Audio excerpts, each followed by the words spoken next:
Assalamualaikum warahmatullahi wabarakatuh. Perkenalkan, nama saya Evita dari jurusan Agroteknologi Universitas Bangka Belitung.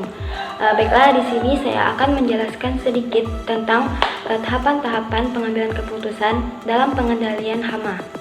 PHT sebenarnya merupakan suatu sistem dukungan pengambilan keputusan.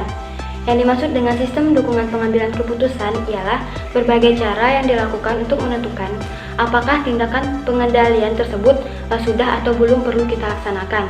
Kemudian apa saja hal yang harus kita pertimbangkan dalam pengendalian hama, kemudian tindakan apa yang sebaiknya kita lakukan dan bagaimana cara kita melakukannya. Jadi bisa dikatakan bahwa pengambilan keputusan sebenarnya merupakan bagian PHT yang paling penting. Tahapan-tahapan dalam pengambilan keputusan pengendalian hama ada 6.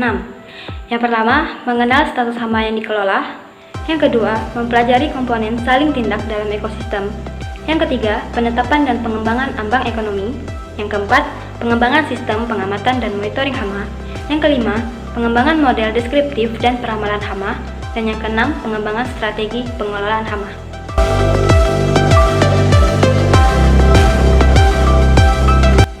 Baiklah, langkah pertama yang harus kita lakukan yaitu mengenal status hama yang dikelola.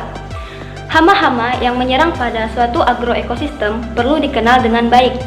Sifat-sifat hama perlu diketahui, meliputi perilaku hama, dinamika perkembangan populasi, tingkat kesukaan makanan, dan tingkat kerusakan yang diakibatkannya.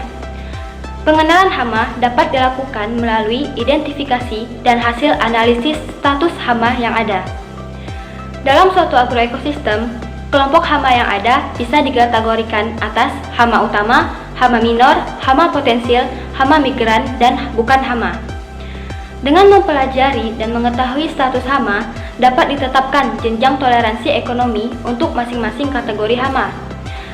Contohnya seperti suatu jenis serangga, dalam kondisi tempat dan waktu tertentu dapat berubah status, misal dari hama potensial menjadi hama utama, atau dari hama utama bisa menjadi hama minor.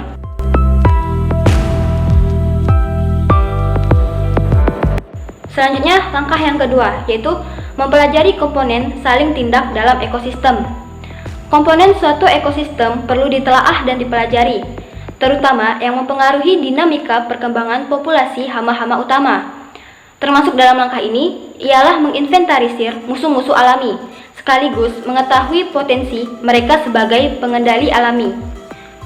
Interaksi antar berbagai komponen biotis dan abiotis, dinamika populasi hama dan musuh alami, studi fenologi tanaman dan hama, studi sebaran hama dan lain-lain merupakan bahan yang sangat diperlukan untuk menetapkan strategi pengendalian hama yang tepat.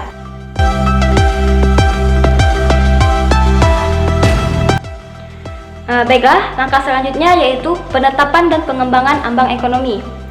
Ambang ekonomi merupakan padat populasi yang perlu dikendalikan untuk mencegah meningkatnya hama mencapai padat populasi yang dapat menimbulkan kerugian secara ekonomis. Bila padat populasi hasil pemantauan telah mencapai ambang ekonomi, maka tindakan perlindungan tanaman segera harus dilakukan.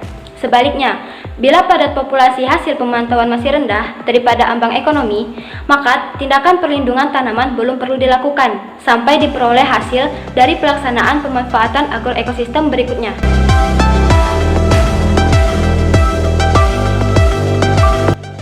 Baiklah, selanjutnya langkah yang keempat, yaitu pengembangan sistem pengamatan dan monitoring hama. Untuk mengetahui padat populasi hama pada suatu waktu dan tempat yang berkaitan terhadap ambang ekonomi hama tersebut, dibutuhkan program pengamatan atau monitoring hama secara rutin dan terorganisasi dengan baik. Pengamatan merupakan salah satu tahapan dalam kegiatan perlindungan tanaman yang meliputi pengumpulan informasi tentang populasi atau tingkat serangan OPT, serta keadaan pertanaman dan faktor-faktor yang mempengaruhi perkembangan OPT tersebut. Dengan pengamatan akan dapat diketahui sejak dini situasi OPT dan kondisi faktor pengendali perkembangannya, sehingga ledakan hama penyakit dapat dicegah.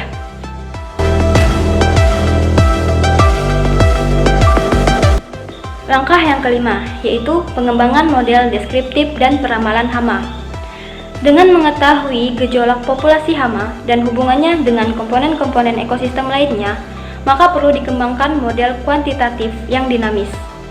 Model yang dikembangkan diharapkan mampu menggambarkan gejolak populasi dan kerusakan yang ditimbulkan pada waktu yang akan datang, sehingga akan dapat diperkirakan dinamika populasi, sekaligus mempertimbangkan bagaimana penanganan agar tidak sampai terjadi ledakan populasi yang merugikan secara ekonomi.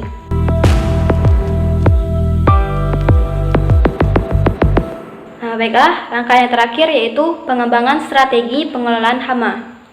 Strategi dasar PHT adalah menggunakan taktik pengendalian ganda dalam suatu kesatuan sistem yang terkoordinasi. Strategi PHT mengusahakan agar populasi atau kerusakan yang ditimbulkan hama tetap berada di bawah arah toleransi manusia. Beberapa taktik dalam PHT antara lain, yaitu yang pertama, memanfaatkan pengendalian hayati yang asli di tempat tersebut. Yang kedua, mengoptimalkan pengelolaan lingkungan melalui penerapan kultur teknis yang baik. Yang ketiga, penggunaan pestisida secara selektif. Strategi pengelolaan hama berdasarkan PHT menempatkan pestisida sebagai alternatif terakhir. Pestisida digunakan jika teknik pengendalian yang lain dianggap tidak mampu mengendalikan serangan hama. Baiklah, mungkin hanya itu sedikit penjelasan dari saya. Saya mohon maaf apabila ada kesalahan. Saya ucapkan terima kasih. See you!